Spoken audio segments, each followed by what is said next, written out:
Salam sejahtera, terima kasih karena bersama dengan saya di Nazilin Unity Channel. Yang ini paling panas sekali. Ini melibatkan perseteruan antara PAS dan juga Parti Gerakan. Hari ini ada satu cabaran yang luar biasa ditujukan kepada Parti Gerakan. Apabila Parti Gerakan seakan-akan dihalau atau diusir daripada Perikatan Nasional oleh PAS. Lebih-lebih lagi apabila Sanusi kata kalau PAS nak keluar, kalau Gerakan nak keluar daripada Perikatan Nasional, Sanusi kata silakanlah, tiada yang menghalang, kata beliau. Ini sebenarnya mengguris perasaan Parti Gerakan. Seakan-akan Parti Gerakan ini pipi tak mancung, hidung tak mancung, pipi tersorong-sorong. Tak tahu malulah macam tu kan, di mana maruah para pemimpin Parti Gerakan. Takkanlah nak diam saja. Dan kebetulan pula, Parti Gerakan hanya mempunyai satu kerusi.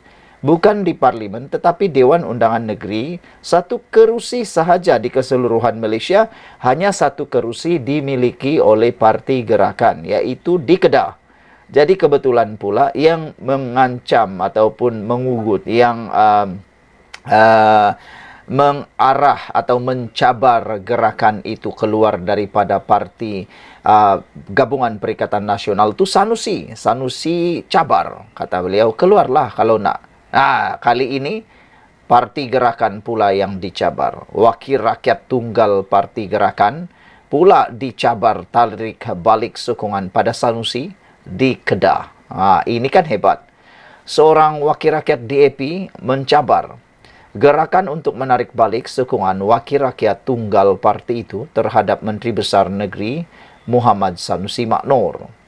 Ahli Dewan Undangan Negeri Adun Kota Darul Aman Teh Swi Leong berkata, gerakan harus mengambil pendirian berkaitan berikutan kenyataan Sanusi yang mempersilakan parti itu meninggalkan Perikatan Nasional PN.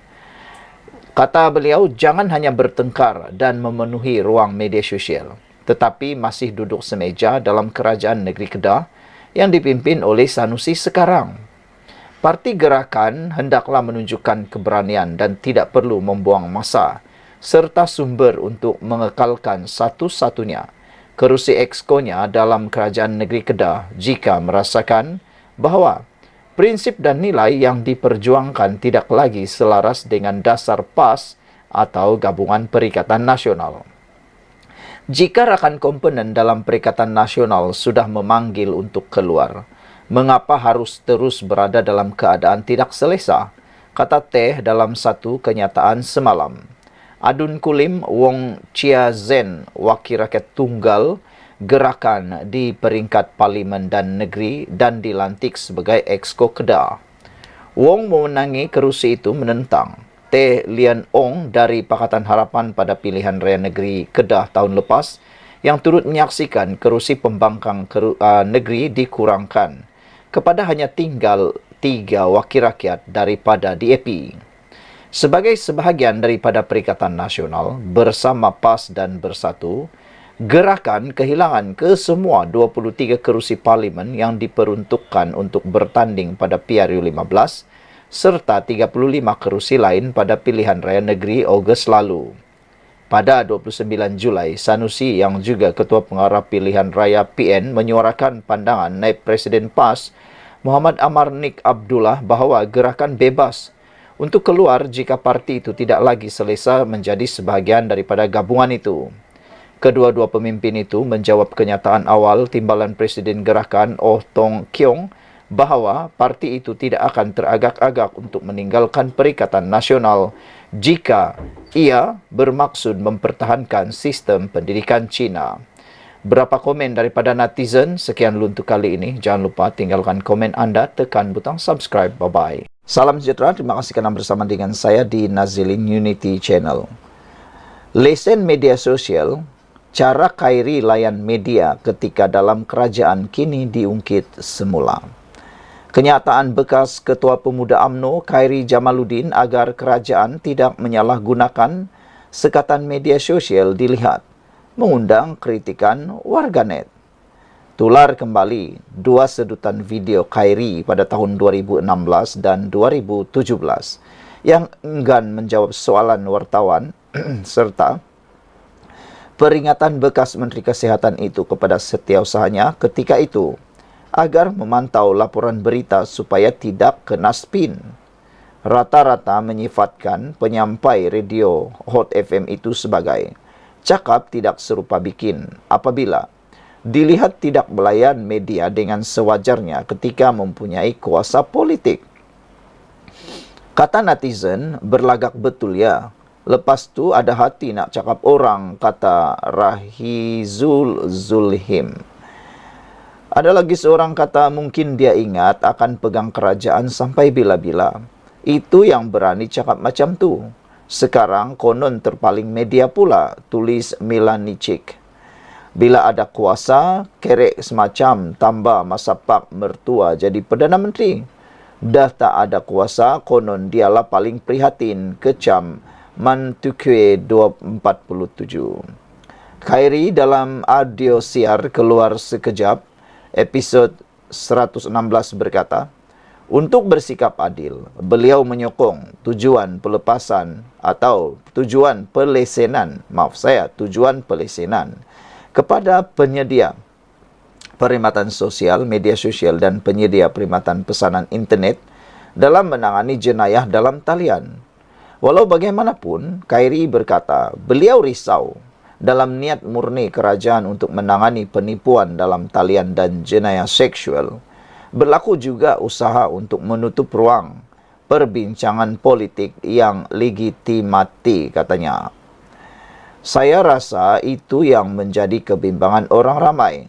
Saya yakin jika ahli parlimen hari ini berada di blok pembangkang atau aktivis media sosial, pasti mereka akan kecam kata ini usaha untuk menutup kebebasan bersuara, ujar Khairi lagi. Saudara-saudara sekalian, pada zaman moden ini, jangankan perkara 10 tahun yang lepas, perkara 20 tahun lepas pun netizen akan dapat korek semula. Itu yang paling menakutkan sekali. Apabila apa yang pernah dikatakan oleh Khairi 8 tahun yang lepas, 7 tahun yang lepas, kini telah pun dibongkar semula oleh netizen. Jadi apa yang Khairi cakap, dia pula yang kena. Sekian dulu untuk kali ini. Jangan lupa tinggalkan komen Anda, tekan butang subscribe. Bye-bye. Salam sejahtera, terima kasih kerana bersama dengan saya di Nazilin Unity Channel. Kita ucapkan tahniah syabas kepada Kerajaan Malaysia, pimpinan Anwar Ibrahim, kerana hari ini diumumkan satu berita ekonomi paling luar biasa berlaku di dunia yang berpunca ataupun berlaku di Malaysia, sehingga negara Malaysia kini di label sebagai negara luar biasa yang ada di dunia. Selain daripada itu, media-media massa di luar negara juga kini mula mengkaji bagaimana Malaysia dapat mengharungi keadaan ekonomi pasca pandemik ini yang mana sukar dilalui oleh negara-negara lain, tetapi negara Malaysia melaluinya dengan begitu gah dan berjaya sehingga dianggap peningkatan ekonomi luar biasa berlaku. Itu semua kerana kejituan kepimpinan Anwar Ibrahim, juga kelangsungan ataupun perkembangan ekonomi disebabkan oleh adanya pemerintahan negara yang hebat dipimpin oleh Anwar Ibrahim, dipimpin oleh kerajaan perpaduan madani yang ada sekarang. Nampaknya negara kita sebenarnya berjaya dipimpin melalui kerajaan perpaduan ini. Kita berdoa supaya kerajaan perpaduan ini tetap kekal dan akan memerintah Malaysia selama beberapa penggal lagi. Hari ini diumumkan ringgit kini mencapai 4 ringgit 40 sen untuk 1 dolar Amerika Syarikat hari ini kemarin. Ringgit terus merekodkan pengukuhan untuk mencapai paras 4 ringgit 49 sen berbanding dolar Amerika Syarikat hari ini menurut laman web Bank Negara Malaysia BNM. Wow, ini luar biasa, hebat dan syabas. Mata wang negara meneruskan kenaikan selama 10 hari berikutan. Pelabur menjangkakan kemungkinan penurunan kadar faedah oleh Rizab Persekutuan FED pada September. Menurut Ketua Ahli Ekonomi Bank Muamalat Malaysia Berhad, Dr. Muhammad Afzanizam Abdul Rashid, faktor utama pengukuhan ringgit adalah situasi terkini di Amerika Syarikat yang mana jangkaan pemotongan kadar di sana semakin tinggi dan beroleh momentum. Beliau berkata, ia susulan mesyuarat jawatan kuasa pasaran terbuka Persekutuan FOMC Amerika Syarikat pada 30 dan 31 Julai lalu yang meskipun mengekalkan kadar faedah pada 5,5%, kenyataan yang dikeluarkan memperlihatkan momentum ekonomi Amerika Syarikat adalah agak lemah. Semalam, laporan Standard Chartered Malaysia yang dikeluarkan berkata, ringgit akan terus memperlihatkan prestasi baik sebagai satu-satunya mata wang Asia yang meningkat berbanding dolar Amerika Syarikat tahun ini.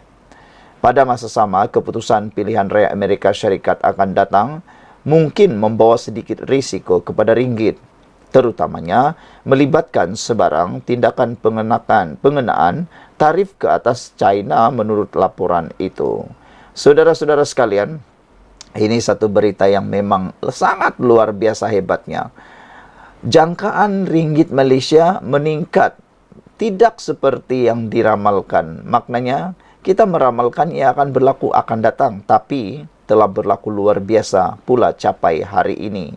Ringgit mencapai RM4.49 untuk $1 Amerika Syarikat hari ini. Ia menjadi buah mulut di seluruh negara, seluruh dunia, dan mula dikaji oleh negara-negara barat bagaimana Malaysia melakukannya. Tahniah diucapkan kepada Anwar Ibrahim dan Kerajaan Perpaduan Madani. Salam sejahtera, terima kasih kerana bersama dengan saya di Nazilin Unity Channel. Lama mendiamkan diri, lama tidak bersuara, akhirnya Tun Mahathir muncul memberikan keputusan dan kata-kata yang paling baik sekali di saat beliau berusia 99 tahun.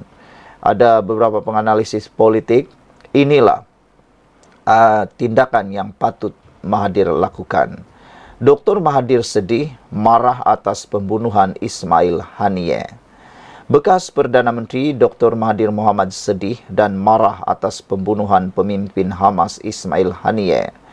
Ahli politik berusia 99 tahun itu juga mengecam Israel dan penyokongnya, menggelar mereka sebagai hipokrit dan pengganas sebenar.